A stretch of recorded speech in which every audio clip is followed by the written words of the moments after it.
like it spooky.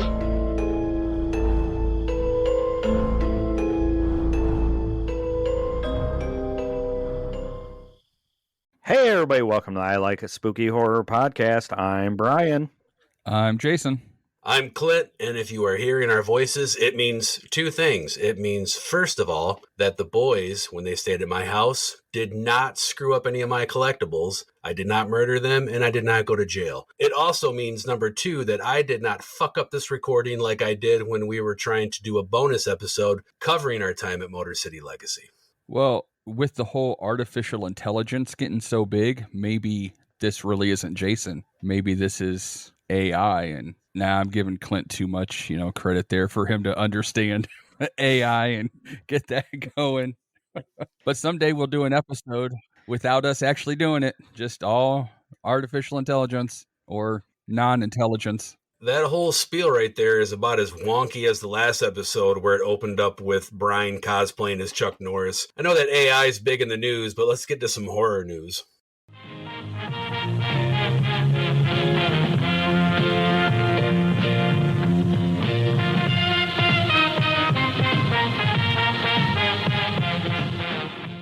I'm really excited about this story. As we're recording, the first record already came out for sale, but Waxwork and Rob Zombie are teaming up to come out with the Rob Zombie Presents series. So there's already a Rob Zombie Presents series, but I don't think anything's been released to vinyl yet. I know there's a Frankenstein CD and other horror soundtracks that haven't been released. He kind of put them out under his name. I'm sure he got rights to it, but so Waxwork started. They already put the first one out. The first one is White Zombie on a beautiful green and black marbled record. But I guess this is just the start of the whole series. The lineup is going to include titles as Spider Baby, Carnival of Souls, The Last Man on Earth, The House on Haunted Hill, Island of Lost Souls, and of course the White Zombie that just came out.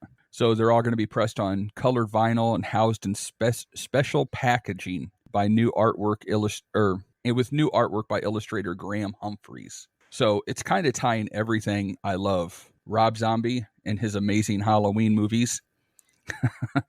I try to say it but no, really, like Waxwork Records, horror soundtracks. Graham Humphreys, he has some amazing art. So, I mean, it's just kind of tying it all together and putting it in a package like that screams, why am I so fucking poor? Because I'm totally buying into every single one of these. The last slim sliver demographic that we had left listening just left because you said that Rob Zombie's Halloween movies are awesome. There's a couple people out there that are like, yeah, like one or two, but... I fell for back on April Fool's Day, about a month ago, and I fell for Rob Zombie was coming out with the third Halloween movie, and I think I sent it to you guys, and then afterwards I started seeing all these other weird movie type things, and then I was like, oh yeah, that's right, it's April Fool's. Okay. No, I'm excited for this. It's a pre-order though, so it kind of sucks.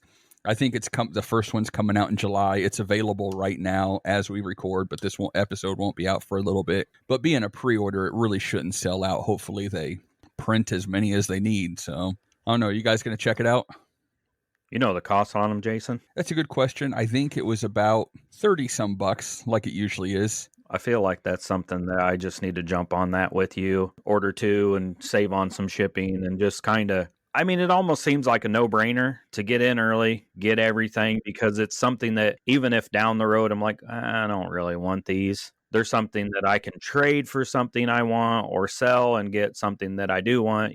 I mean, we're not sellers. None of us buy stuff to sell it. There is stuff that I'll grab and I'll be like, I want it now, but then you run out of room. You don't have enough space. So, and we've kind of all started doing that. Maybe not Clint, but I'm just moving stuff around and putting it in a box. And if we do a convention or a toy show, I'm going to set it out on the table and hope it ends up in a good home of another collector.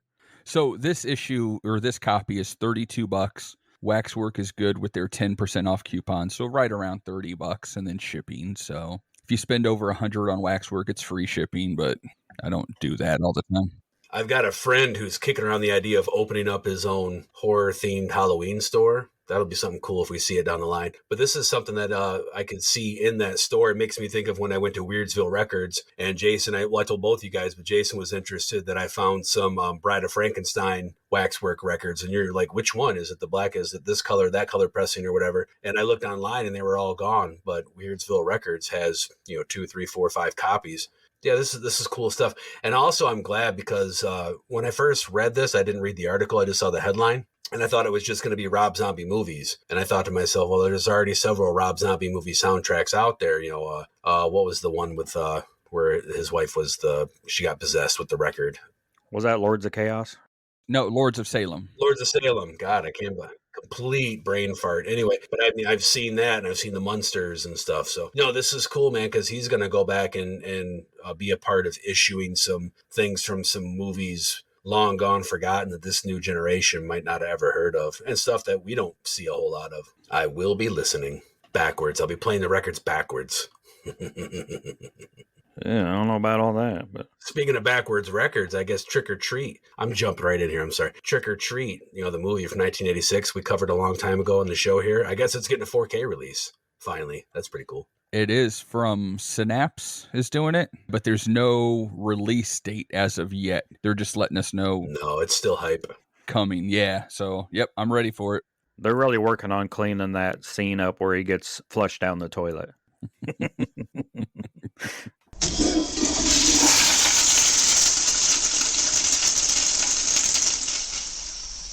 What you got, Brian? So I know you guys don't care about this news, but it's really exciting news at the Gotzel household. Finn and I are already... It's going to be something about Godzilla. Godzilla alert. Godzilla alert. May 15th, 2024. I'm not sure what day of week that is. It might be a Friday. It's probably a Friday. Godzilla I knew it. and Kong, the new empire. So it looks like Godzilla, there's like a really short trailer out. No information on this. What I gather is Godzilla and Kong kind of came together last movie to fight Mechagodzilla, and there's a new villain, and it appears to be a giant ape, another titan. He looks to have Godzilla's atomic breath power. You see in the trailer, his eyes are kind of like glowing like Godzilla's spine glows when he blows the atomic breath out. We'll be in the theater to see it. It could be the weirdest, awfulest looking Godzilla, and we'd still go see it. No, this has big money written all over it. It's gonna be great. Godzilla versus Kong was a good movie, and it looked beautiful. I'm excited. Yeah, it looks like they're going to go down in the, what did they call it, the Middle Earth some more and spend some more time down in there. And there's supposed to be a King Kong thing coming out on Netflix that deals with a lot of the Middle Earth stuff. I haven't seen anything about that lately, though. Are you excited, Clint? I'll be honest, no. But for myself personally, I'm not excited. It's just not my thing. But I'm excited for you guys who are fans of that. It's phenomenal, And I've also noticed more buzz around that. I don't want to say subgenre, but it's only the best word I can think of right now. Like where you're starting to see Days of the Dead book conventions that are specifically for that universe. So yeah, it's not my thing, but it's totally cool that it's still getting some love after all these years.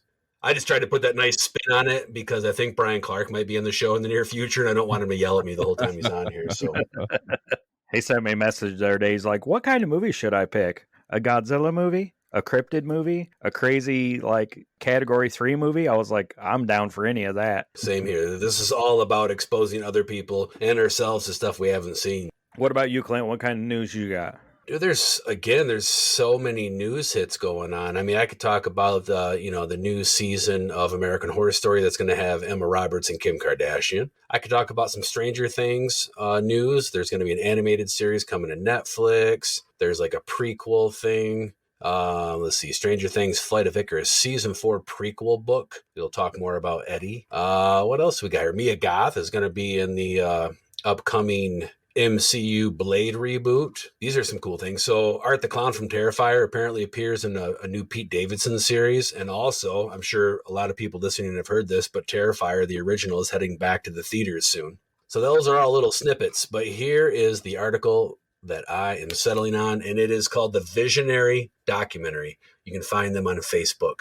Here's a quick little read off here. Long before there was streaming of movies And well before there was Blockbuster Video, there was George Atkinson and the video station. He started it all. His life was a wild and crazy ride with gobs of money, gangsters, porn, celebs, and beating the studios in court, going public, filing for insolvency. And this is an amazing story that needs to be told. So there is a Kickstarter right now for the Visionary documentary, which is covering the story of George Atkinson. Yeah, they launched a Kickstarter to help them make the film, and you can check that out. Have yet to do it. I'm going to. I kind of forgot about it, and then I came across this when I was looking through what news to cover today, and it reminded me I want to get in on this project because I think it's really cool.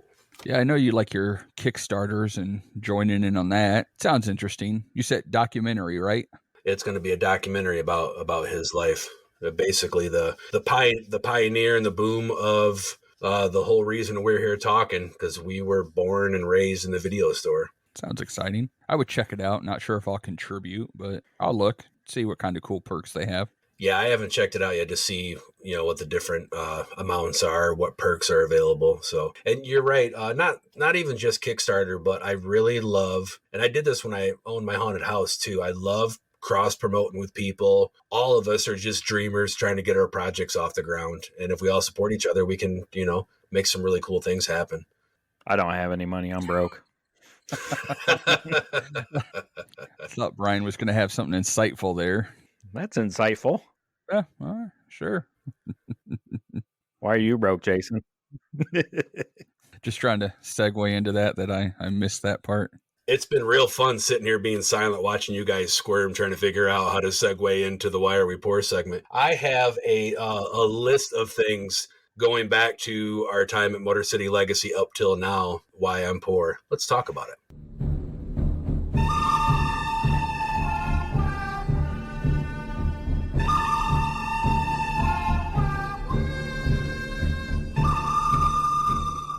All right, so I kind of jumped on the bandwagon here. Hope I didn't mention this one already, but I know the guys talked about the Ren and Stimpy record from Enjoy the Ride Records. Blammo! So I kind of drank the Kool-Aid too. I got that in. I ordered a copy of it, and it actually goes back from when I was a teenager. I loved Ren and Stimpy, and I had either the CD or the cassette. I don't remember which one it was, and I listened to it a lot. I loved shit like that. That one's one that kind of comes back, and I think about that. The Simpsons Sing the Blues is also another bang back in the day that I loved. The Teenage Mutant Ninja Turtle soundtracks, when those movies came out, I loved those. So it just kind of fits in. So I had to jump on. I know that's not really horror related, but we Enjoy the Ride Records, and I like Ren and Stimpy, and we've talked about it before. So I kind of drank the Kool-Aid, and I got on that one too. Also, Todd McFarlane and McFarlane Toys, they are re-releasing their Movie Maniacs line, which they started years and years ago with, Freddy, Jason, Leatherface, Norman Bates, like all the classic actual Movie Maniacs. That's what started me into collecting right there. But now they rebranded it, and it's not like so much Maniacs anymore. It's still called Movie Maniacs, but they have a new series now that include Ted Lasso, which I like Ted Lasso. Harry Potter has a toy, but one that kind of tied in with one of the greatest movies of all time, kind of horror. I picked up the Wicked Witch from McFarlane. It's a beautiful presentation, and it's in a nice box, limited to 10,000 pieces, which 10,000 seems like a lot, but worldwide, it's kind of not. So I saw that up for pre-order on Target, and I ordered that like months ago, and it finally came in, and it's beautiful. And that's one I will not open because it looks great just as it is in the presentation. Yeah. And my whole family loves the Wicked Witch, or loves the Wizard of Oz, so I had to get that one, and I kind of hope they continue with the other characters from the movie, because I'll buy them all. It is one of the greatest movies of all time, and the witch ties into the horror stuff, so. It'd be cool to see if he follows up with a darker version, because we've got we talked about it a few episodes back, but the new Wizard of Oz coming out, where it's Dorothy's older now, and it looks like it's supposed to be dark and creepy. It'd be sweet if maybe he did a line like that, kind of like he did the Twisted Fairy Tales line or something. I remember I had some of those and got rid of them. I had Elizabeth Bathory, which was a cool one, and Probably worth money now, but yeah, I don't have it anymore. Oh, Yeah, it was still sealed too. I know. Is it worth a lot now? Oh, shit. that noise was me breaking my pencil and getting pencil shavings in my eye. No, actually, I saw for a while there that the value seems to have dropped in them a little bit, and I can't think of a price off the top of my head, but they're more than what you paid for them originally. I've been wanting to pick up that whole series of Billy the Kid and Rasputin and her and Vlad the Impaler and Genghis Khan, and I've had the opportunity to grab some. I just haven't done it yet. Couple more things, and now that I kind of wrote them down here that I didn't realize how related they are. My daughter and I went shopping yesterday. My wife was at work, so we went down to the little coffee shop. We hit our local record stores. There's two of them, Ragged Records. There's one in Davenport, one in Rock Island. So we hit those, and I ended up finding, I'm a big fan of Ennio Morricone, who's the Italian composer who does tons of famous songs and movies like The Good, the Bad, the Ugly, A Fistful of Dollars, all that stuff. So I was in the record store and I found a vinyl collection called Ennio Morricone Collected. So it was like kind of his greatest hits, and the presentation was really nice. It was a music on vinyl release, which I like them when they release stuff. So I picked that up. It seemed like it was a good price. I paid $30 for it. I looked online. It goes about 40 some. I brought it home and listened to it right away. I love all types of music. So I put it on, listened to it. My daughter was like, I told her, I was like, okay, this isn't something I would typically listen to, but it's fun and I do enjoy it. It's kind of like a little guilty pleasure. So I listened to that last night, and then I got to making my list. And I also, from Waxwork Records, bought the Thing soundtrack when they re-released it here a few weeks ago. They had two different copies. They had a Alien Blood one and a Broken Ice one or something like that, where it was like on a blue marbled vinyl with a breakaway box, like the outside box, each side like comes apart and it looks like broken ice. So I saw that they were releasing it. It was a little bit more than I wanted to pay, but I'm like, oh, I've been wanting this for so long. So I went ahead and I jumped on it right away. I bought it. And then like 5 minutes later, I was looking where people were complaining that it sold out. And I'm like, oh, okay. So I'm glad I jumped on it then. So, and of course that was, Ennio did the Thing soundtrack also. And it's a Carpenter movie, and that's one that he didn't compose himself, but that's what I got. It was a good mail day. All those. I love having them in my collection. I was going to say, back to your McFarlane stuff. I wonder, you said the Wizard of Oz, which is limited to 10,000, I think you said. I wonder if they're going to do kind of what what NECA does sometimes, where they throw something out and it's limited, and then it's almost like they're, okay, this sold out fast or whatever, and then they do a mass re-release. Well, they'll also do like chase versions where they'll change like a little something on it and then re-release it, so it's a little different. Maybe so. I think it was still available in places if you look. So it hasn't sold out. On Target, the pre-orders had sold out because I was thinking about buying the Ted Lasso one also. And then I got to thinking, I'm like, I really don't need that. No, so I didn't order it. But I think I saw the Wicked Witch on other places, maybe Big Bad Toy Store or some of the other toy stores out there. Big Bad Toy Store. Hey, is that deal still going on with Attack of the... Wait, no. That's not Attack. It's not Attack of the Killer podcast. It was Cracktastic Toy. I'm getting tongue-tied. Where you can go through their affiliate link. Yeah, you go through their affiliate link and buy your stuff. And Jason and I have talked about them because we like them a lot because you order, you don't pay until the item ships. And they have like $4 shipping. You can bundle a lot of your stuff. You don't pay until it comes in, but then you pay for it. But then you don't have to pay shipping on it. They have like a little vault where they'll kind of hold it for you until you get one or two or a couple items in, and then you could ship them all together for just a flat $4. So anything you buy on there, $4 shipping. Even if you buy the biggest thing, $4. That's where I bought my Tarman. If you're listening and you're going to buy something from Big Bad Toy Store, then go through the link with our friends there, Cracktastic Plastic, and help them out as well. You're going to be buying this stuff anyway, so why not go through them? Oh yeah. Ding. Brian, what do you got going on? What why are you poor this week? We talked about Brian Clark already, so I'll start with that. Brian Clark has a new book out. So I picked it up. It's on Amazon. You can pick it up. He's got it in some local bookstores. He lives in the Minneapolis area. It's called Putting the Ground to Sleep and Other Weird Tales. So I haven't popped it open yet because I honestly don't really like to read. But when a friend puts out a book, I'm gonna buy it and I'll look at it eventually. I mean, we went to the bookstore yesterday and I got my next thing was Scream magazine.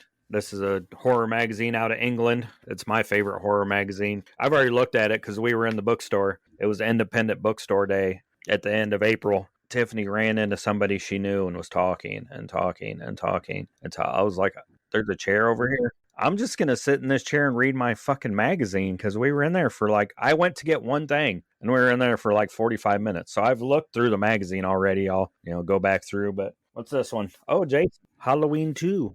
Oh, shit. Brian Clark writes for Scream Magazine also, right? He does, yeah, yep. And then my other thing, since Jason's talking about records, we got Graveyard Shift from Terror Vision. This is $3.95 out of 500. I haven't opened it yet, and it came with some. They've been doing this a lot lately, putting like some covers on them. That they have an artist that they commissioned to do like a variant cover, and it just slides in there. And then this was one that went out on Record Store Day. This is my Terror Vision one though. Hello, Mary Lou, Prom Night 2. And this is $198 of 500. Hell yeah. I remember watching that on USA Up all night. And there's the variant cover for that one. I don't know. I haven't opened them yet. Weird. Yeah, I don't know. I'm torn. They're already kind of open because they open the back a little bit to write your serial number on them. So they're not like sealed all the way, but... Hey, the only thing that's going to be torn is the value of that when you tear into it and open it up. But you do what you want to do. You do what you want to do. But I'll share those on the YouTube channel. We've been doing a lot of shorts on the YouTube channel, so you can pop on and do... It's a minute-long video. That's as long as it can be. So if you want to find some cool horror stuff or this or that, some verses, I've just been kind of having fun with it. And you could see a video of Finley coming to stab her parents dressed as Michael Myers from Halloween, Rob Zombie's Halloween. You could see Ted's gumball machines. I think my favorite, and it wasn't on the YouTube channel, but you were in a pink polo shirt standing next to this open grassy field, and you were smiling, and it said, "I'm Brian Godsill from the I Like It Spooky podcast. I'm five states away in Missouri, and I'm going to watch Joe Bob tonight." So I was almost going to be I was going to be a dick, and I was going to take a picture of myself in like a suit and tie next to my grill and go, "I'm Clint from the I Like It Spooky horror podcast. I'm getting ready to grill out some hamburgers. Make sure to watch a horror movie tonight." I'm still tired from that week. I can imagine. It's probably a long drive. What about you, Clint? What'd you get? I have so much stuff, but I'm like, I'm just going to do a couple things because if we shared everything that we'd got since Motor City and all that, we'd be here all week.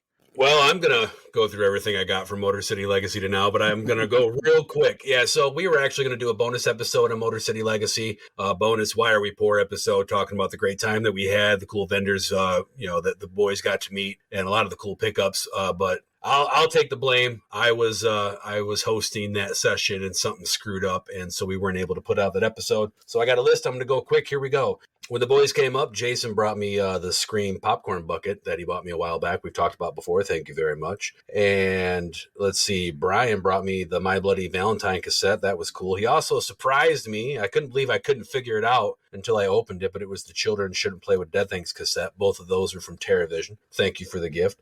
Speaking of Children Shouldn't Play with Dead Things, when we were at Legacy, Brian Hoover was there, friend of ours, friend of the show, amazing traditional artist. Paintings and whatnot. And he had an Orville from Children Shouldn't Play with Dead Things painting that I picked up from him that is proudly staring at everybody from my wall now. Pretty cool stuff. Last episode, we interviewed Josh from Bootleg as Fuck Toys. And while we were at Legacy, he was there also. He gave us all a Silent Rage. I'll call it toy. What did he call it? A parody art.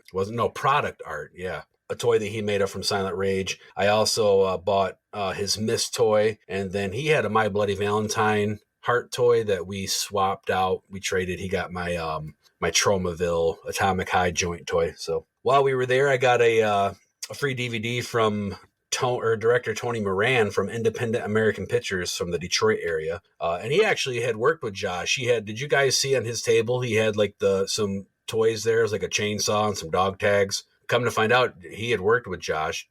Josh was talking about that in the last episode. And so he directed a movie called Let Us In, gave me a copy of that to watch. So I checked that out. Also, my friend Chris Krupe from Decomposition's Corpse Creations. Come to find out, he did a movie back in, I think it was 2014, called Old Denton Road, from the Michigan area. So he gave me a copy of that. I was able to check that out. I love watching independent filmmakers, stuff like that, especially when they're in my backyard. It's a lot of fun. Got Jill Whitlow's signature on my Mike Mash shadow box while I was there. It was great meeting her.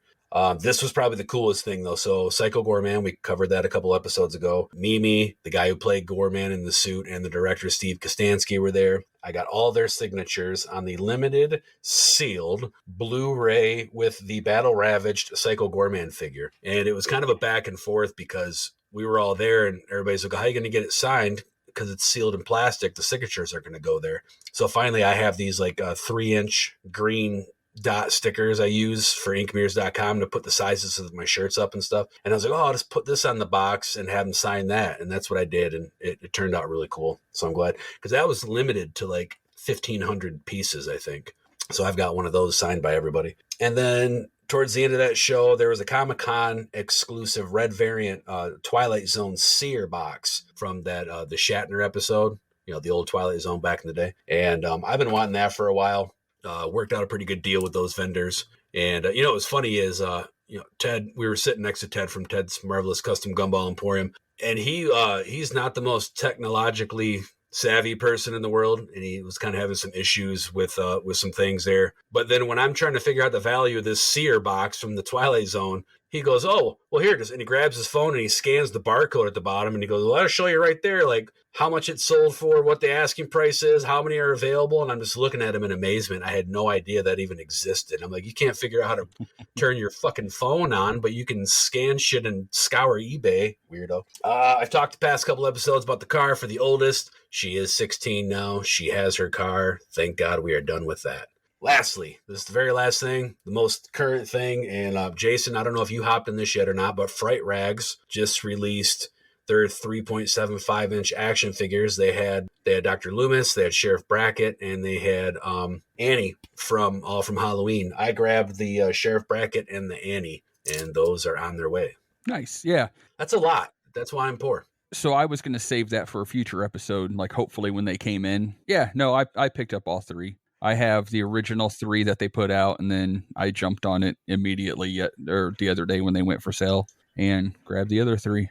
At $20 a pop, it's hard not to pick them up. I didn't get Loomis, I didn't get Michael, and I didn't get Lori just because those are available in bigger, better quality action figures. I grabbed the ones that I did, including the PJ Souls one that we both have, just because there are no other action figures of those characters anywhere. I got to have them all, so I will have all 6 of them here. I want them all. I want them all. And I want them now. Yeah.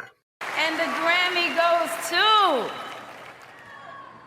Did anybody notice how awful the coat looks on Dr. Loomis? I didn't really pay attention to it. I just was like talking to some friends, and Justin Beam chimes in. He's like, look at the coat on Dr. Loomis. So I go back and I look at it and I'm like, what the fuck? So at the last minute, they're like, we need a coat for Dr. Loomis. And, some intern runs out and puts it and it looks like shit. I'm not knocking Fright Rags, you know what I mean? Because they put out some cool stuff, and I have quite a few of their offerings.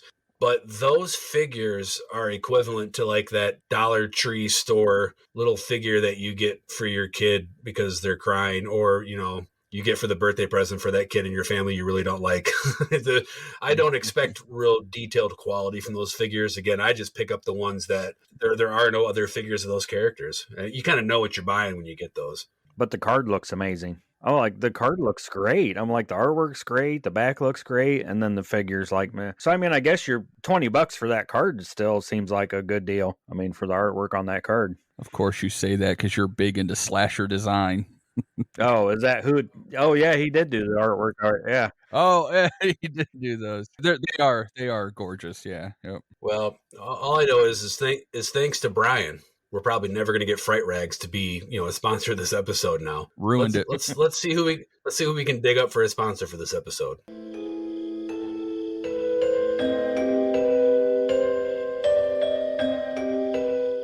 I like it spooky.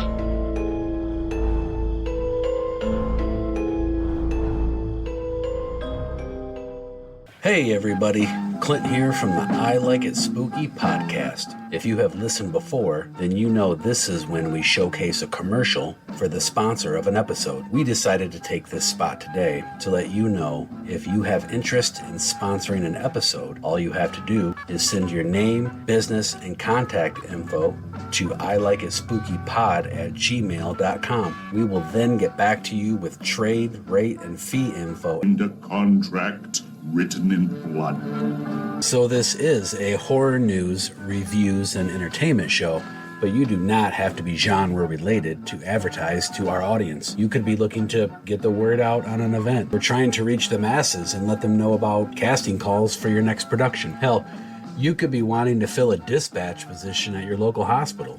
Rescue 7, come in. This is dispatch. Do you copy over? Come in dispatch.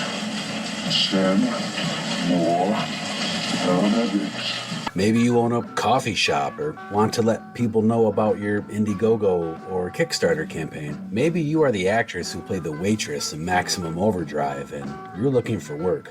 Getting out of hand in here. Hell, I don't know. Maybe you want to let the world know about your new escort service.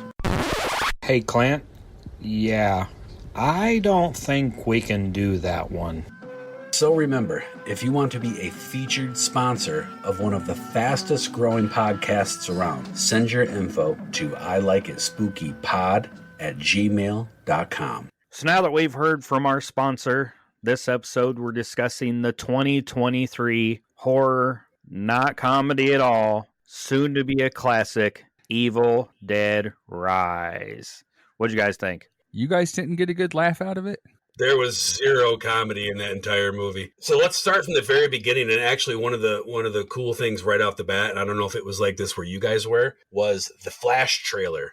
I'm not a superhero guy, DC, Marvel. I don't really get into that stuff. But in the Flash trailer, did they show the trailer for the Flash where you guys were? Yep. And we got to see that Michael Keaton was playing Batman. That was cool. I saw that trailer for the Super Mario movie. That trailer, and everybody in the theater was like, what? Because it's a bunch of 30 and 40-year-olds watching Super Mario Brothers with their kids. Yeah, people kind of freaked out when that came on. I'm actually surprised with our cancel culture world right now that Ezra Miller can still be in these huge box office movies, but hey, whatever. I'll still check it out. I'm not going to go to the theater for that, but yeah, it's worth a watch eventually, just for the Michael Keaton Batman, like you said. Yeah, I'm excited to see him playing Batman. But I'm not going to watch it, period. I just know that I won't.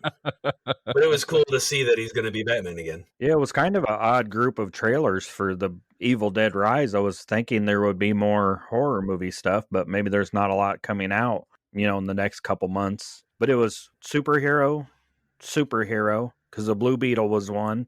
Transformers. What about Strays? Yeah, Strays, the dog movie. I want to see that. And then the only horror one that I remember was The Blackening, which looks fun. I'll go see that one. Yeah, that looked funny.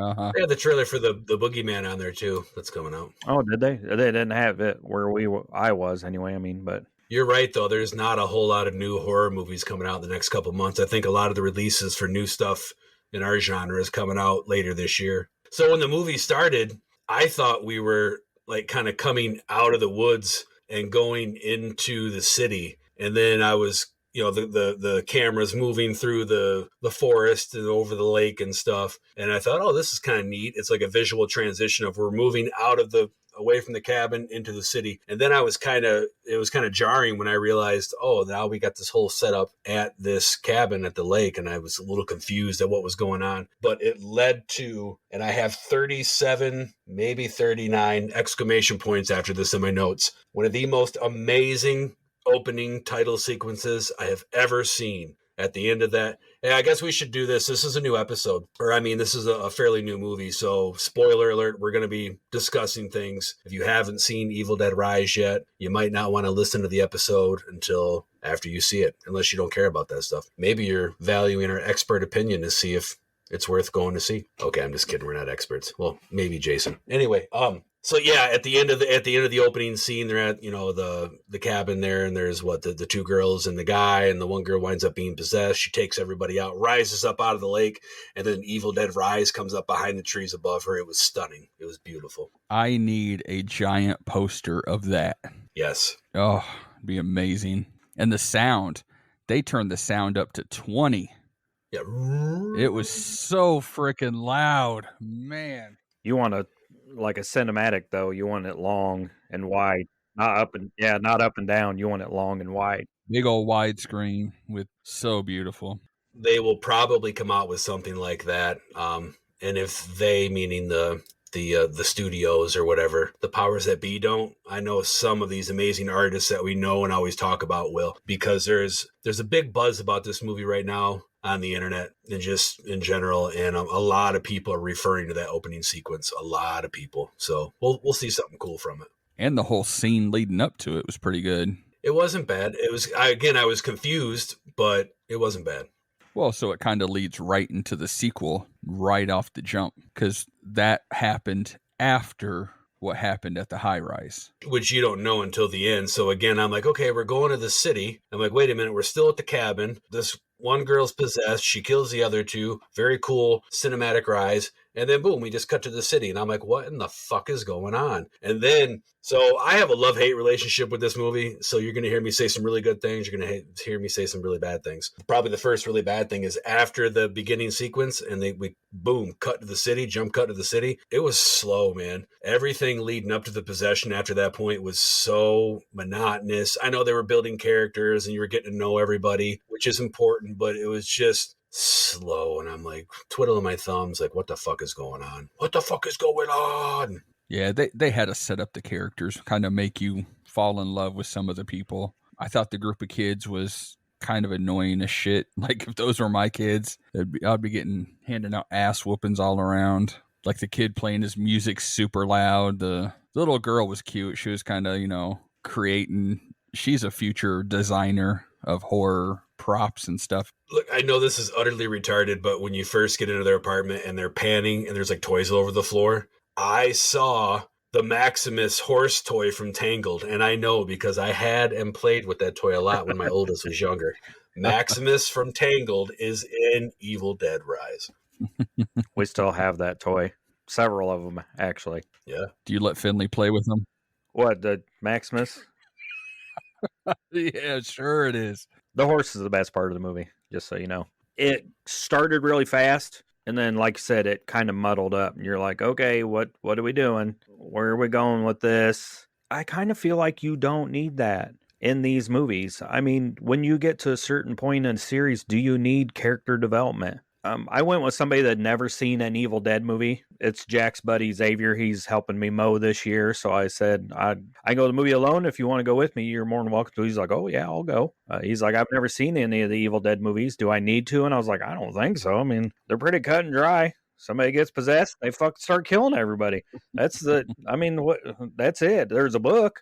The chaos in Evil Dead and the whimsical way it's always been presented is the character. This movie and the 2013 remake from Fede Alvarez did more of the let's get to know the characters involved in their backstories, which I got no problem with. I just felt that in Evil Dead Rise, it was beat to death a little bit. It was just, it kind of, okay, yeah, I get dad's gone. I get their sisters. I get that she's a band technician. I get all this stuff. But I mean, so after we kind of get over that speed bump, I really did like the way that the book was revealed. I mean, they are in California and there was an earthquake. It made sense. And then it revealed this hole in the parking garage structure where they found this like old bank vault and stuff down there, and the kids go down and that's where they discover a lot of cool, crazy stuff. And that was fun. It had this like little Goonies vibe to it. That was exciting. I felt like I was a kid exploring this cool thing and finding some stuff, and that was fun.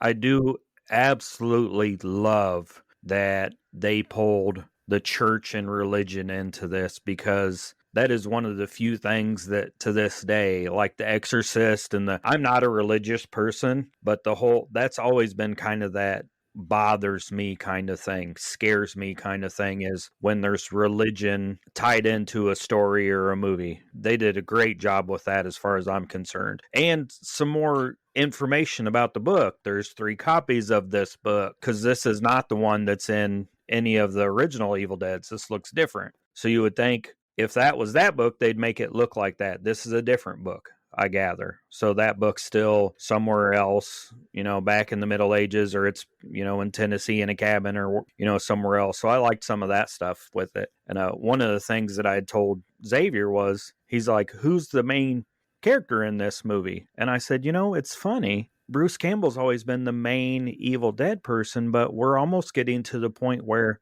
the book is the main character. The Necronomicon is the main character in this series. Because you can go back and you can, watch the first two, and then Army of Darkness, and then you can go watch the 2013 and this one, and then they did the Creepshow episode. The one thing that's in all of them, is the Necronomicon. Yeah, that's the constant.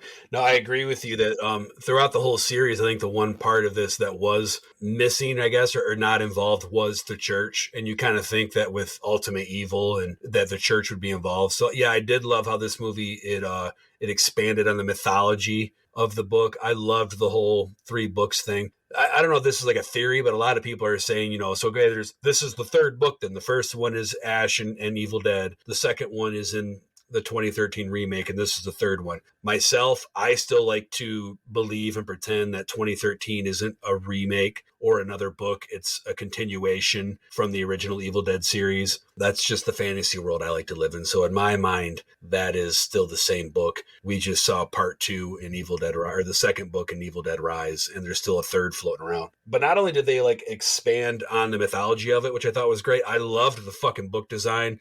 I loved how it had the teeth hanging off the side to close it, and it sucked up the blood and it opened up, and I love the sound it made. That whole thing was great. Yeah, that's how they set it up, though. They had to put the sharp teeth on there to make the blood get on the book to really open it up, get going. I don't know. I didn't like the whole part with the earthquake, though, and the ground opening up all of a sudden right down to this tomb where all the coins are hanging and stuff, and the tomb happens to break open, and that's right where the kid goes. And somebody made a comment online that the record said 1923, but records weren't created until 1937 or something. I don't know if that's true or what the history is, but that's something I should have looked into a little bit more before. You're the vinyl guy. You don't know that? I should. No. So that's the first I've heard of that theory. And I guess the first thing that popped in my mind is when things like that come up, right there, I'm going to say, well, it was the church. Maybe they had access to technology that the masses didn't yet or something. I swear that records were around before then. 1857. Maybe they didn't look like that record, because that's more of a current looking record. I was one of those people that just read something online and believed it. that I always warn everybody about. Nope, I fell for it.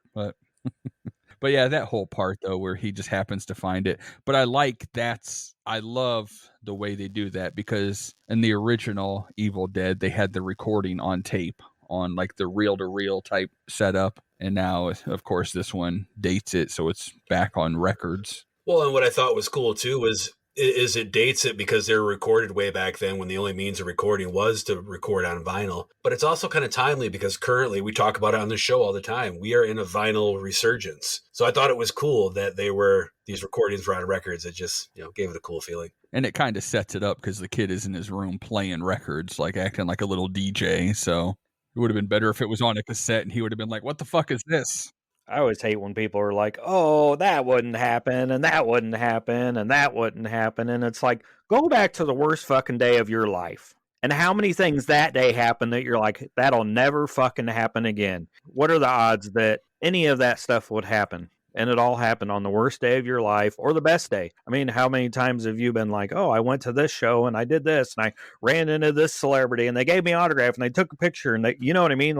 You don't ever think any of that's going to happen. And it happens to you, but when it's in a movie, you're like, oh, that would never happen. That there would never be an earthquake in Los Angeles. Really? Never? I've never resurrected a demon, though, that I know of. This one time I was having a really shitty day, and I was on the phone venting about my shitty day, and as I'm on the phone venting about my really shitty day, a bird shit on me. I'm serious. Yeah. True story.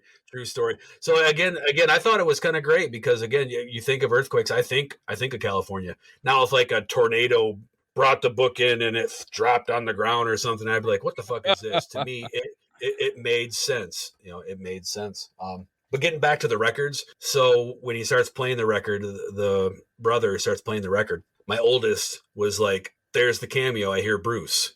I didn't hear it at the time. I was more focused on the visuals because I swear that because as he's playing the record, he's kind of flipping through the book and it was real quick cuts. But I swear that I saw a sketch of Bruce as one of the priests. And I also swear that I saw a sketch of Henrietta from Evil Dead 2 as like one of the demons floating around. But I've seen other people say, yeah, that was his cameo, was that he was one of the priests on the record. Kind of like when the chaos broke out, oh, what do we do? And he was like screaming in the background or something.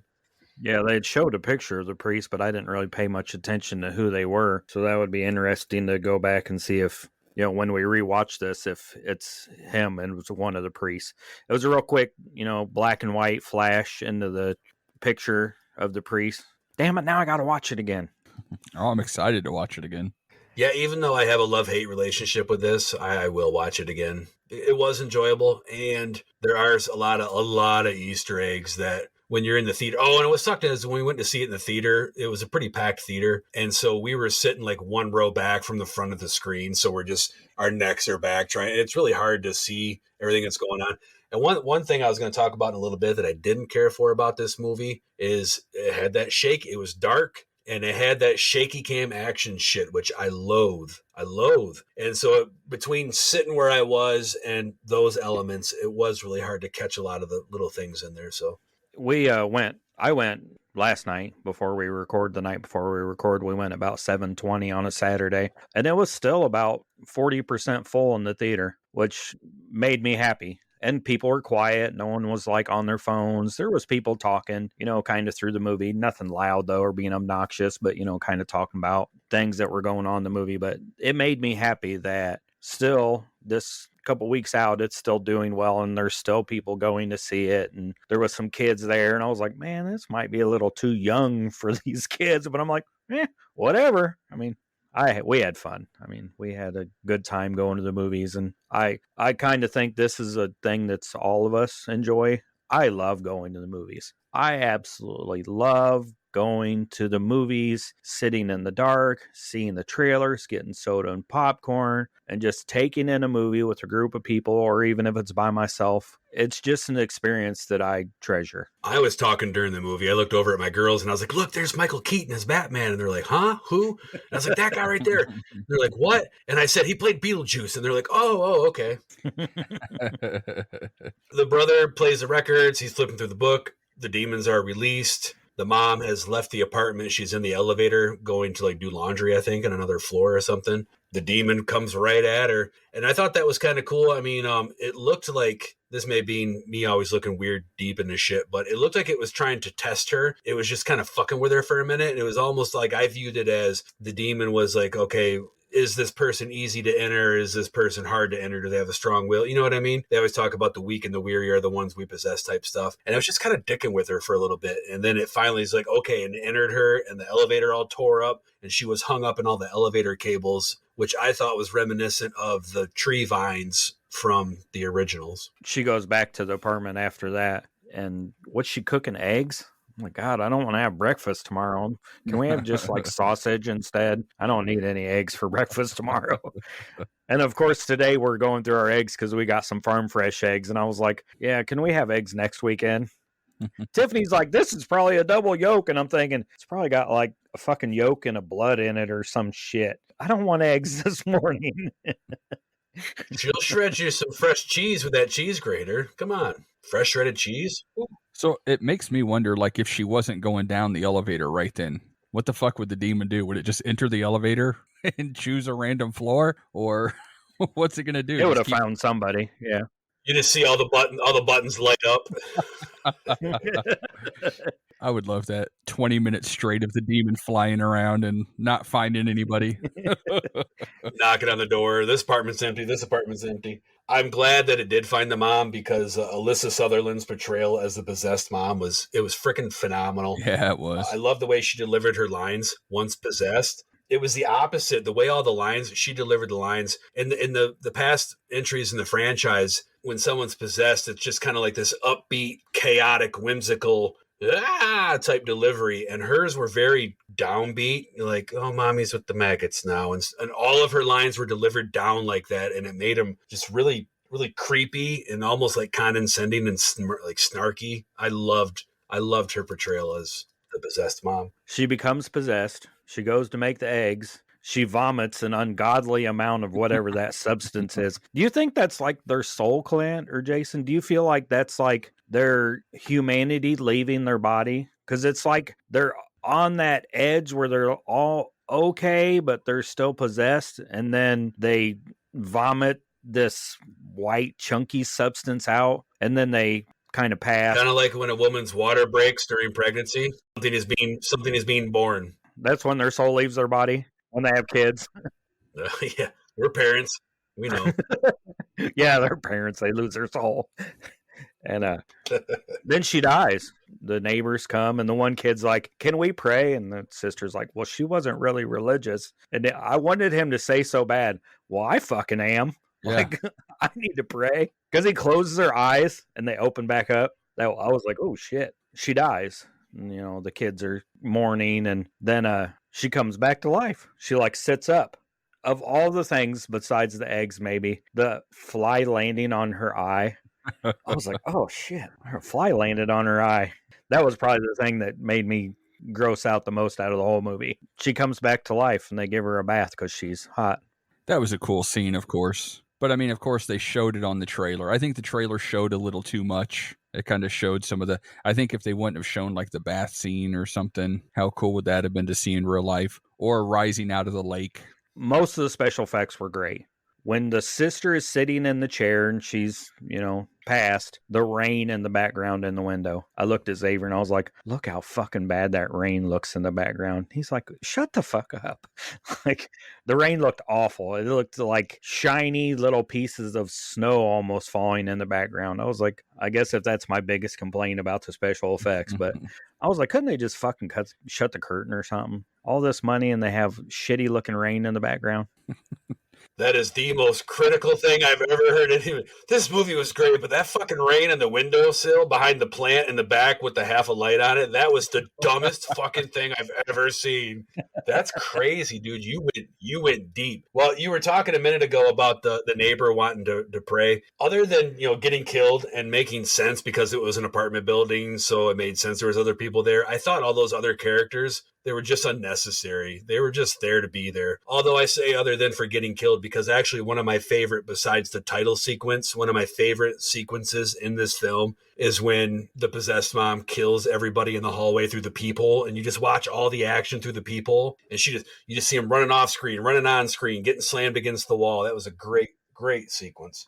That poor little kid gets his arms ripped off. Right. And it had another throwback, because again, there was a lot of throwbacks, a lot of nods, a lot of Easter eggs to the originals. But in that sequence, then we kind of get out into the hallway for a minute, and we got the popped out eyeball flying across, and then the one kid chokes on the eyeball, just like what happened in Evil Dead 2. I thought that was pretty cool.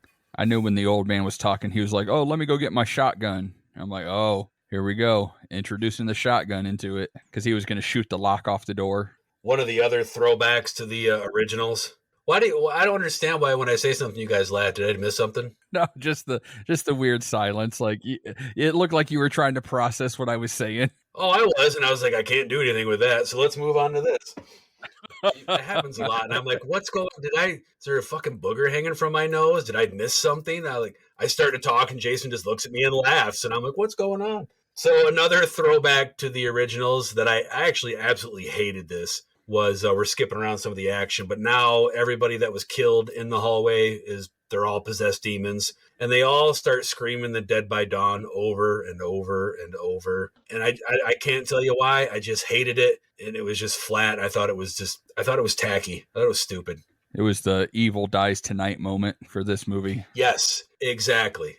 Before everybody comes back to life that's in the hallway, that was kind of odd too. They just kind of stayed dead for a long time. There was no transition to being demons for quite a bit of time. And in between, the daughter becomes possessed. She kind of transitions. The son at one point transitions. So all that's left is the sister, who for some reason is pregnant. I don't know why she needs to be pregnant.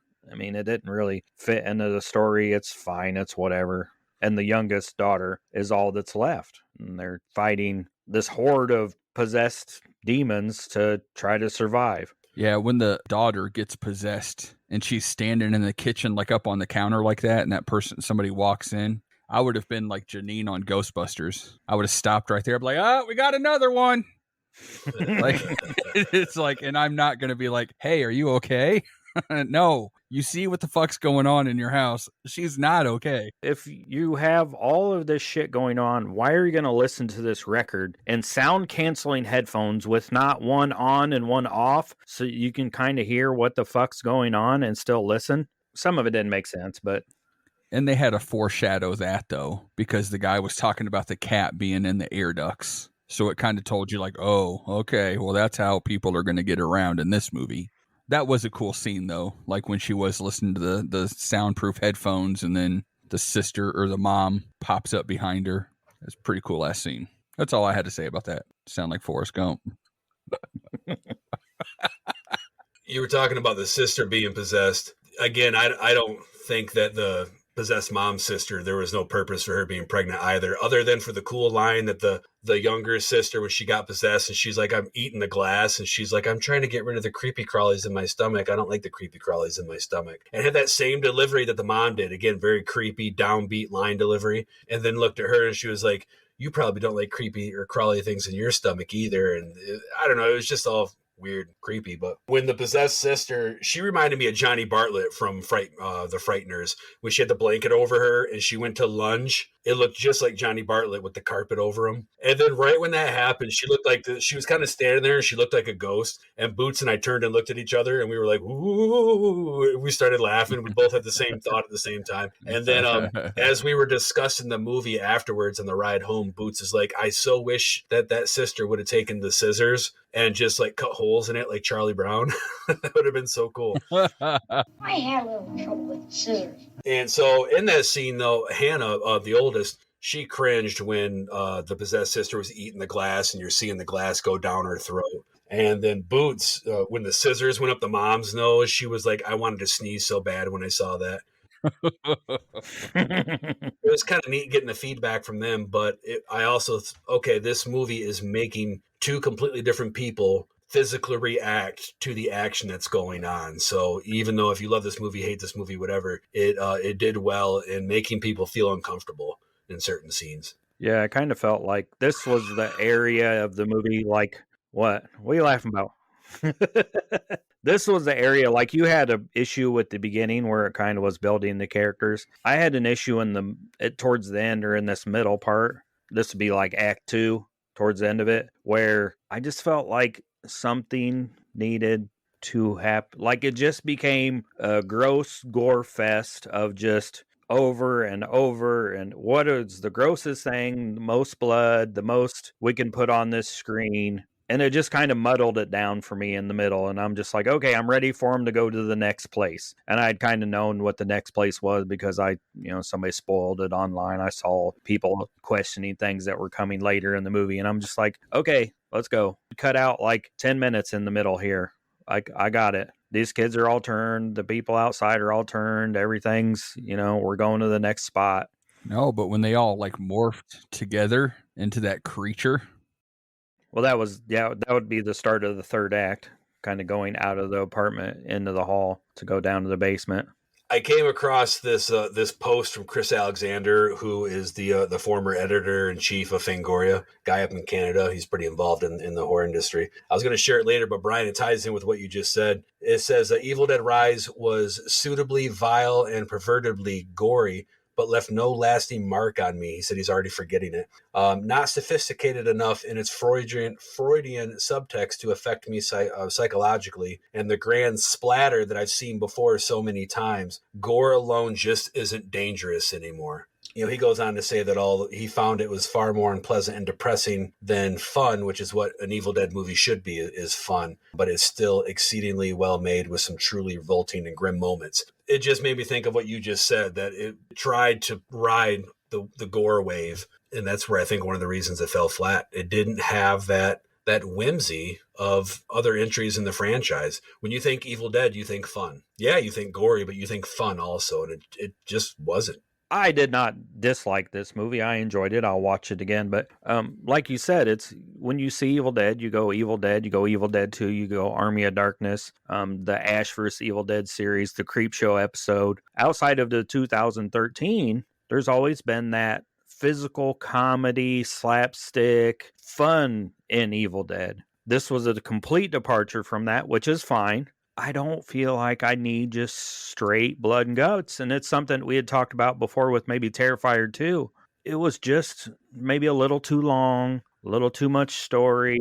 Gore for the sake of gore. Yeah, that's just it. I want more. I want more of the history of the book. Put more of that in there. I'm all about that. I mean, make me a movie that has the gore, but give me the history of the book and tie the book more into it, because I feel like after she gets possessed, other than some pages turning every so often, you forget the book's even part of this movie. It's something I'll watch again. I don't even remember how long it was, hour and 30 minutes or so. I don't know. It doesn't seem like it was overly long, but it's something I will throw on and maybe have on in the background and not have to pay that much attention to, because there was not a lot of story outside of that little bit of the book. I, for one, loved the gore. I got excited when I saw the tree chipper in the garage. No, yeah, I didn't dislike the gore. I mean, we're all gore whores here. It was just that I think it was just relied upon too heavily as a character in the story. No, you're talking about the wood chipper. The one thing I did like about this film was it had a lot of, I always like movies that have the throughouts. You know, that's what I call them, like a lot of setups. This had like the parking garage gate. You saw that it was faulty. And I'm like, okay, something's going to happen with that. The wood chipper right in the beginning, I'm like, okay, that's going to come into play. The scissors, the Staffney doll spear that was being made. This is going to protect me against the bad things before there were even bad things around, you know. So I love when they do that. But Jason, you just talked about when all the demons towards the end, the aunt and the youngest sister are trying to escape. Everybody's possessed and mutilated and all fucked up now. And they all start converging on each other, all the demons. And I could not figure out what the hell was going on. I was like, it was almost like sucking on mom's tit. Like, what are they doing? Are they eating her? And I didn't realize what was happening until they intercut it with the pages of the book flying open. And then it stops on this like monster with all these arms and faces. And I was like, oh, it's kind of like Transformers. Like all the Constructicons are like forming the giant robot right now. They're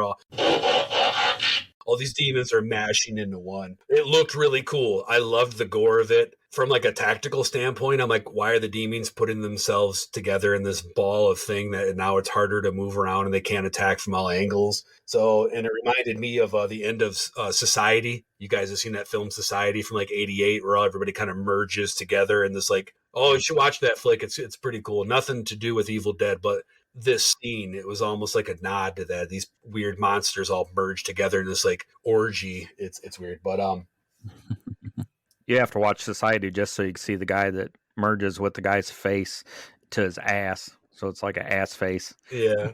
Well, when they were all merged together, I debated with the girls, and I still don't know. And this is one of the reasons I got to go back and watch it. Once the demons kind of merged together, they like shot up the elevator shaft, and I could swear that there were still some other demons in the hallway. The girls were like, no, they all merged together. And I'm like, I don't know. I was like, I'm pretty sure there were still some in the hallway when that thing shot up. If I'm right and there were some in the hallway, then what the hell at the end of this movie happened to those 4 or 5 or 6 demons that were still in that building? Well, is it multiple demons or is it just one?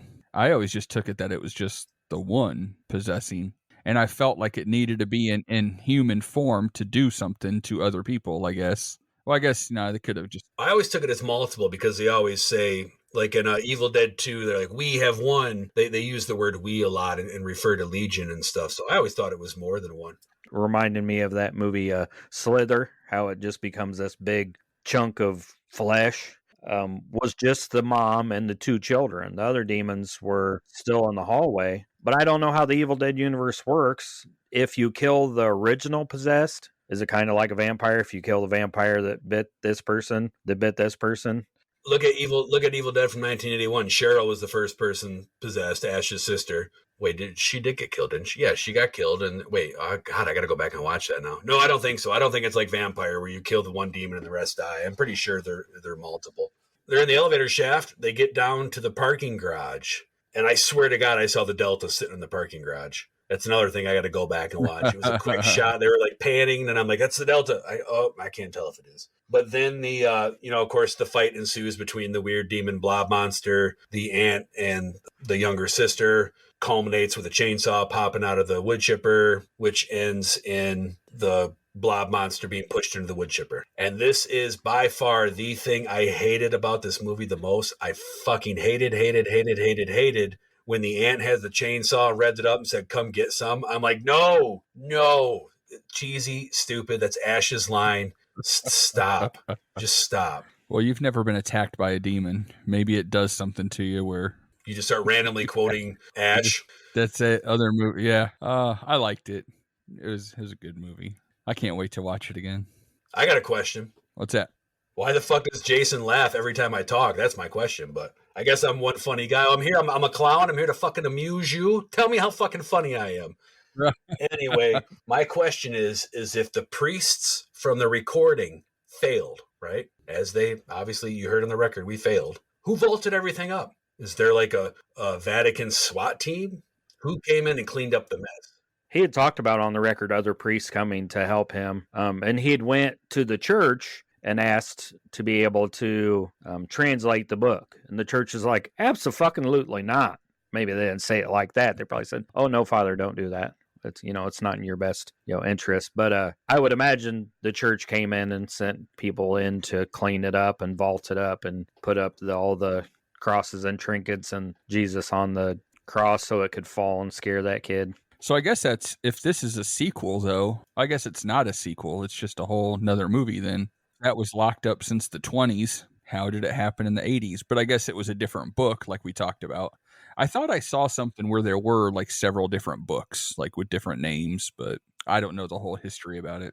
The director of this film said that they've got, it was like four or five other Evil Dead movies they want to make based off, which again, I liked this, the expanding on the mythology of the books. But then turned around and said there's 3 books and this is the 3rd one. And I'm like, why paint yourself into a corner right off the bat? Why are there 3? Why aren't they 15? Why aren't there 6? Why aren't, you know what I mean? Why even say how many there are? Just let it continue to go until everybody's sick and tired of it. Because then, of course, this movie ended how it began, which I always enjoy the little, how they do that. But I thought it was kind of dumb. And I was glad to see it because it made sense to what we saw in the beginning, which I had already forgotten about at this point in the movie. There was the lady who wound up being possessed in the beginning of the movie at the cabin, lived in that apartment, apparently didn't hear all this shit going on throughout the night, and then was walking to her car on her phone. "I'm going to go to the cabin for the weekend. You should come with me." And then she gets possessed. And then, of course, we go to the cabin. So the ending I thought was kind of sloppy and some loose ends that didn't quite make sense.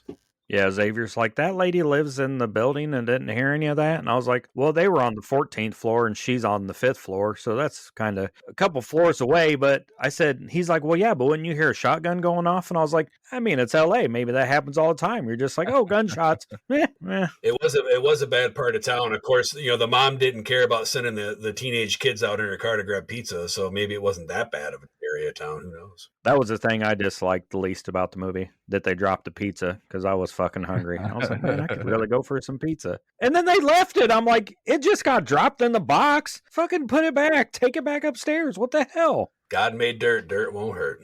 No, it didn't even come out of the box. So you guys want to rate this? Let everybody know what we really think. Heck yeah. Am I going to go first? I always go first. You always go Then first. you guys can kind of shit on me. Yeah, pretty much. I'm torn. I don't know which way to go. I've got 2 numbers in my head. 6 seems a little too weak. 7 seems right. I'm going to go with 7. 7 demon arms coming out of a blob out of 10. I enjoyed the movie. The whole ride. I loved it. You guys talk about the downtime. I didn't see it that much. I enjoyed it from start to finish. I'm excited to see it again. I'm excited to buy it when it comes out. Hopefully it comes out to streaming first so I can watch it again. I was super close to telling you, Brian, yesterday, like, "Hey, I'm going to come on down to meet you." And I want to see it again, but didn't. I want to see it again. It was a fun ride. I didn't take things too seriously. I was just kind of in for the fun of it, for the gore, for a good story, for the cringy moments. We didn't even talk about the cheese grater, which of course they showed that another thing on the trailer, which they should have saved. It was kind of lame. Just kind of rubbed it on the skin and it was kind of over. Just messed up the skin. I would have loved to have Yeah, it was overhyped for sure. I would have loved to have seen like skin spaghetti coming out of it or something, like just something gross like that. But I enjoyed the movie. I really liked it. I thought they did a fantastic job with it. It does have its moments though that are like, okay, that's silly, but props to everybody involved in that. I didn't know who Bruce Campbell was in the movie, and it was cool to find out he was one of the priests. And I thought it was the main priest talking at first, and I saw somebody else talking about it, that it was the one that screamed something out. Like, great movie. I really enjoyed it. I'm glad we covered it. It lived up to the hype that I had built up in my mind for it. Now, what did Tanya rate it? You told me she rated it too. I think she told me right after the movie, she's like, yeah, that was a 10. She's easier with the things, but it was a very good movie. But now that I have time to sit and think about it, I can't just go with a straight 10. But it was a great movie. I recommend anybody going and seeing it. I even called some of my coworkers like the following after I went and saw it. I'm like, hey, did you go see this? Go check it out. It was really good. Yeah, I'm there with you. I gave it 7 Staffanies out of 10. That was my favorite part of the movie. Staffany. This is Staffany. That was one of the things we didn't talk about either. That was when the girl runs into the thing and it goes through her and she pulls it out real slow. But yeah, I had fun with it. It's not my favorite Evil Dead in the series. I love Army of Darkness. I will always love Army of Darkness. It's my favorite. It's cheesy. It's, Army of Darkness. I mean, but yeah, I gave it 7 out of 10. I had fun going to see it. I'll watch it again. No one else in my house will watch it because Tiffany's like, no, it looks too bloody. It's too much gore for Finley. Jack may watch it, but it's one of those I'll put on again some night when I maybe have to edit or, I'm like, nothing looks good. I'll watch it again and probably go through and try to pick up more of the Easter eggs. That would be a fun thing to do. What about you, Clint? What'd you think? I think I'm getting ready to shit all over Jason. Okay, I'm not mad that I went. People are like, hey, what'd you think? What'd you think? And I said, I'm not mad that I paid to go see this. I did not leave the theater in disgust. But with that said, I thought it was too dark. I thought it was too depressing. It was too flat. It lacked that whimsical slapstick humor, charm, that fun that I expect from an Evil Dead entry. It fell flat, and it had nothing to do with the fact that Bruce wasn't in there. Sorry, Bruce Campbell. But again, like when Creepshow did the Evil Dead episode, he wasn't in it, and I enjoyed the shit. I liked that episode more than I liked this movie because it had what I am drawn to that for, the slapstick, whimsical, but yet serious, dark, gory tone. But this was just, it didn't have that. It was just one dimensional, I thought. And I hate the shaky camera work. I cannot stand when you get into that whole shaky camera action work. It's like, you know what, establish, frame some shots and show what you're trying to show.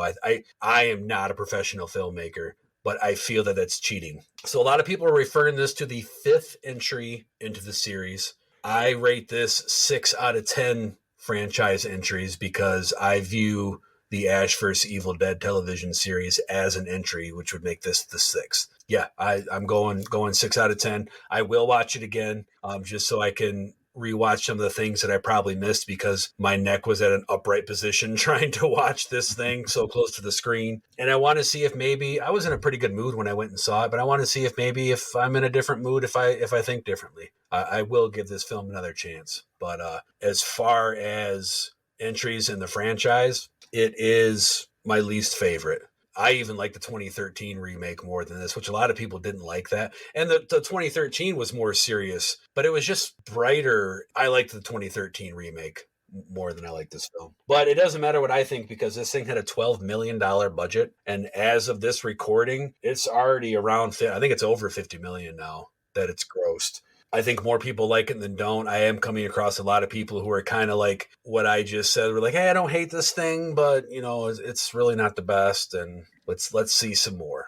So when we left the theater, the comment I made to my wife about it was that for the quality of movies, I almost feel as a series altogether, Evil Dead is the top of them all. They've put out, I call it 5 movies, and you're absolutely right with Ash versus Evil Dead. we could call it 6. They were all great movies, good quality stuff.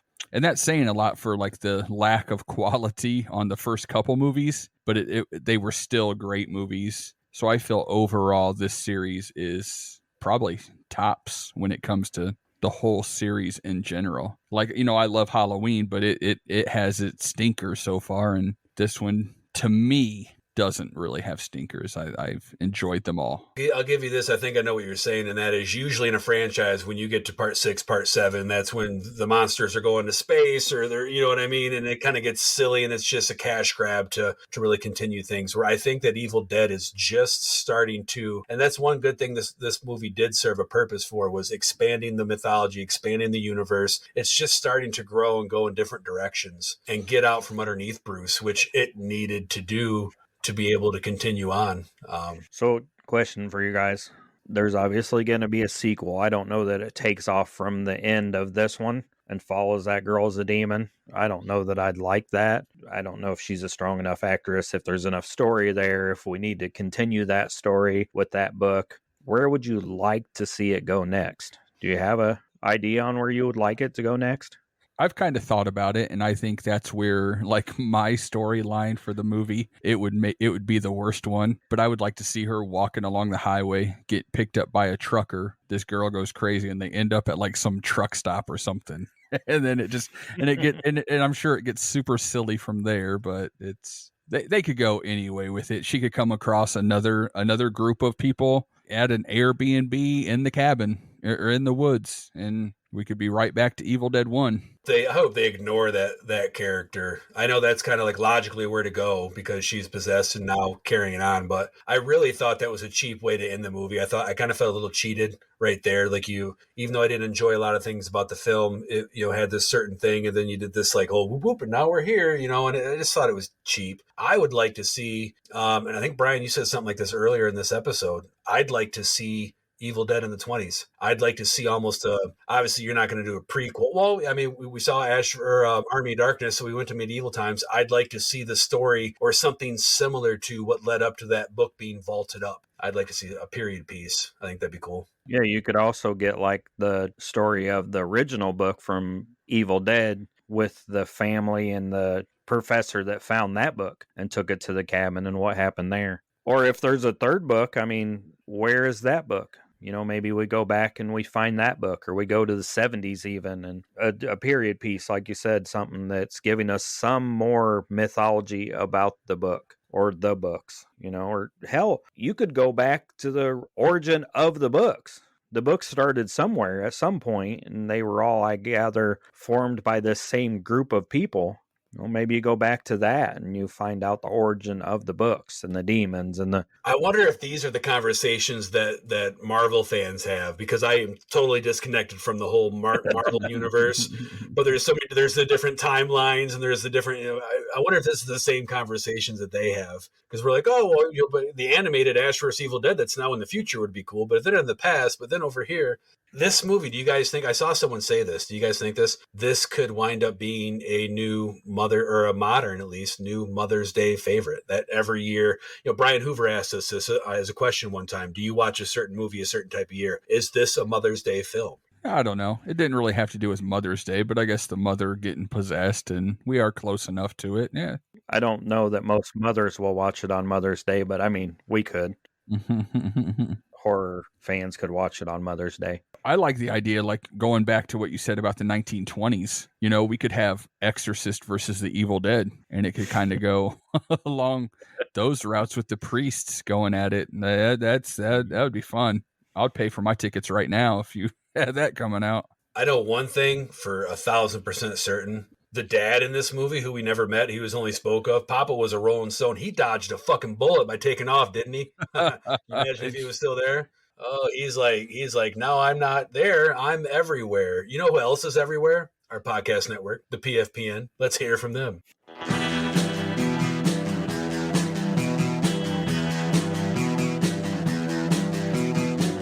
You're listening to the Prescribed Films Podcast Network, home to hundreds of hours of free podcast entertainment. The shows on this network all have a common goal: providing you with the best discussions about movies and other forms of entertainment media. The PFPN hopes to fill your earholes with audio joy. Visit our website with links to all the other amazing shows at www.thepfpn.com. Thanks for listening.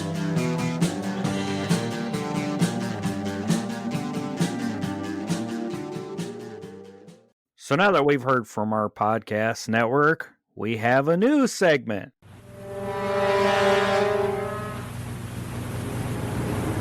A date which will live in infamy. So we're starting a new segment here at the I Like It Spooky Horror Podcast. We're going to discuss things that happened in horror history in the 2 weeks between this episode coming out and the next episode.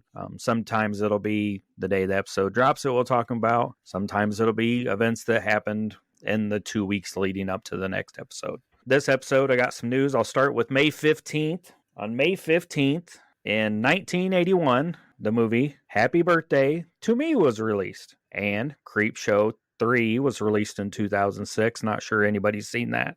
Also released in 1981 was The Fan. I guess that's kind of horror. What do you guys think? In 81 was The Fan? Yeah, I don't think it's The Fan that we're thinking of. Okay, that's probably not. Yeah, I don't know that one. I don't know if I've seen Happy Birthday to Me either. And I know I haven't seen Creepshow 3. I think I'm going to not be like Jason and believe everything I hear on the internet. I'm going to research The Fan. I believe it. 1981. Let's see what's going on here. Oh, yeah. Director Ed, I can't say his last name. Writer Bob, stars of a drama horror thriller. It's got James Gardner in it. Douglas, a record salesman, and is an obsessive fan over actress Sally. Oh, yeah. Okay. Yep. I know what this is. It didn't come to mind, but I think I've seen it before. You know the meme from Happy Birthday to Me because it's like the axe going into the birthday cake. And I use it all the damn time for when somebody has a birthday. It's a good 80s horror movie. I mean, I enjoy it. So probably got a pretty good cult following.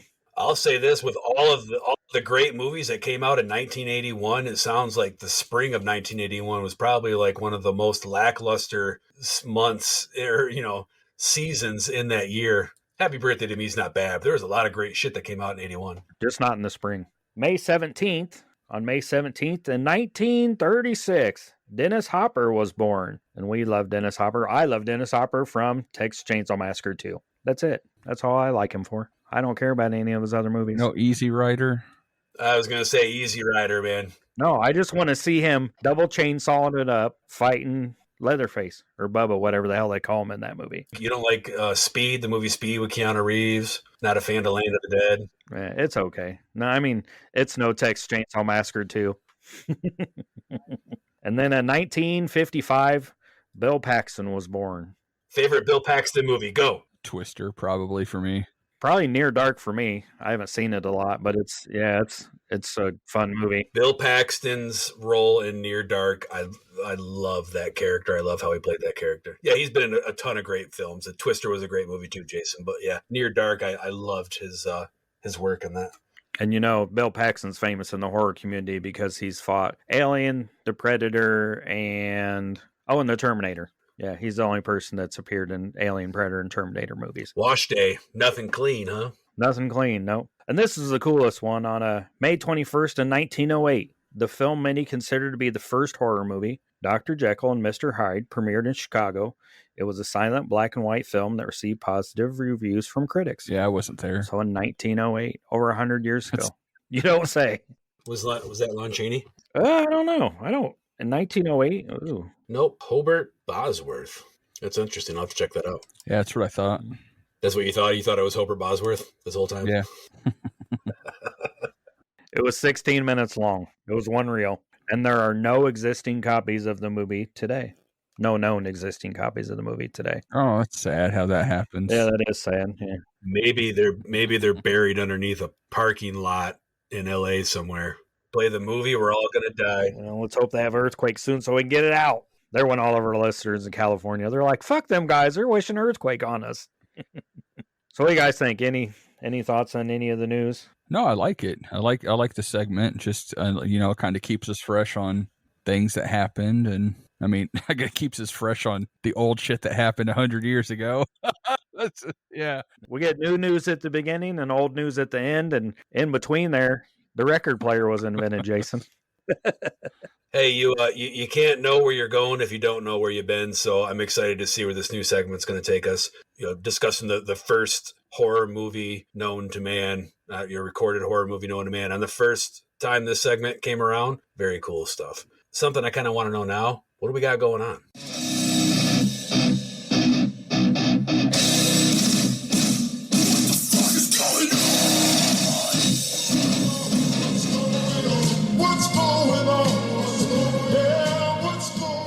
You got anything, Jason? I feel like I should just record something and we'll just play it every time it's my turn to talk.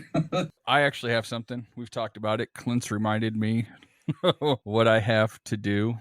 Got a little road trip coming up after this episode comes out. Gonna go hit the Football Hall of Fame, go back up to the Detroit area. Look for, I'm trying to find any horror locations. There's not much in the Midwest. So we're going from Illinois to Indiana to Ohio to Michigan to Indiana to Illinois, like back to Illinois. And there's not much big stuff around there. I've thought about extending it a little bit and headed back into Pennsylvania and taking my wife to Evans City Cemetery, which I would love to go back to that again. Maybe see some of the other stuff that there was a lot of stuff filmed around there that popped up when I did a search.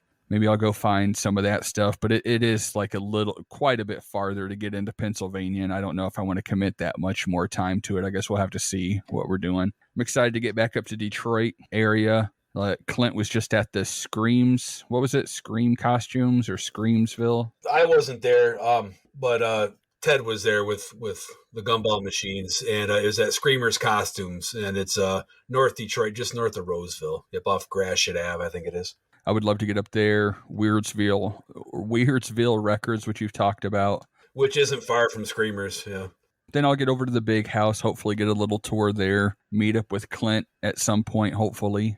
Nothing horror related. My daughter reminded me that our next convention isn't until August that we'll all be at and together, so that got me looking and makes me sad. I wish I could find something somewhat close before that, but probably nothing. If any of you listeners out there have anything that's going to be, in the Midwest that maybe doesn't get a lot of love, let us know, and hopefully I can come check something else out. Just make sure you send him reminders or he'll forget.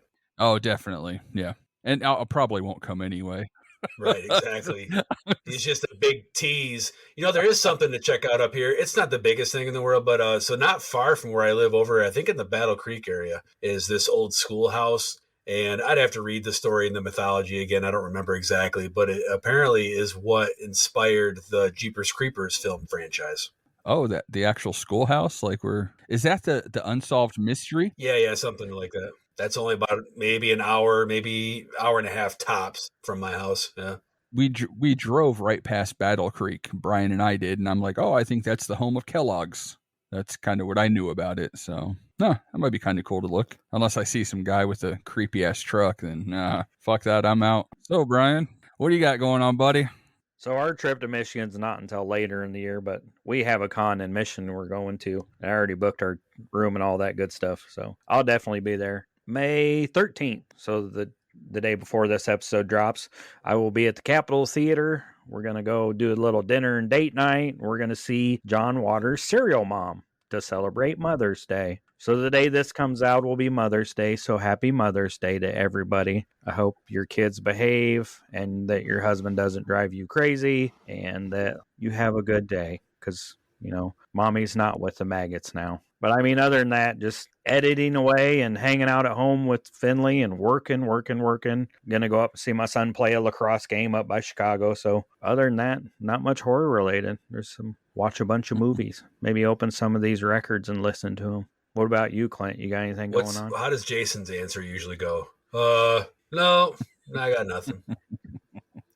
No, that's legitimate. I'm just busting your balls. I really have nothing going on. So the time this episode comes out, I would have already finished my one-day pop-up event halfway to Halloween. So I'm just, when this episode comes out, I'm just I'll be getting ready for a one-day event in June at Eloise Haunted Asylum up in Detroit. They're going to have CJ Graham's going to be there, and I think Paul S. Taylor, who played Hellraiser, who played Pinhead in one of the later Hellraiser series, and they're doing escape rooms and vendors, and the haunted house will be open. I'll talk more about that though as the time gets closer. So yeah, I'm just kind of hanging out, man, trying to relax a little bit and get caught up on the yard and save up some money, and yeah, not a whole lot going on.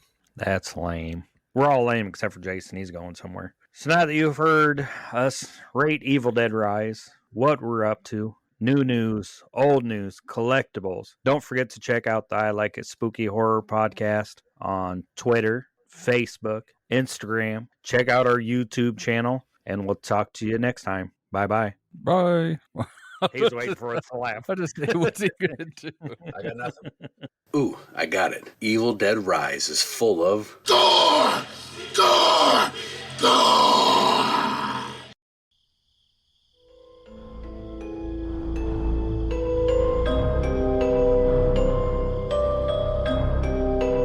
Hey, what's wrong with you, man? Show some fucking respect for the dead, will ya?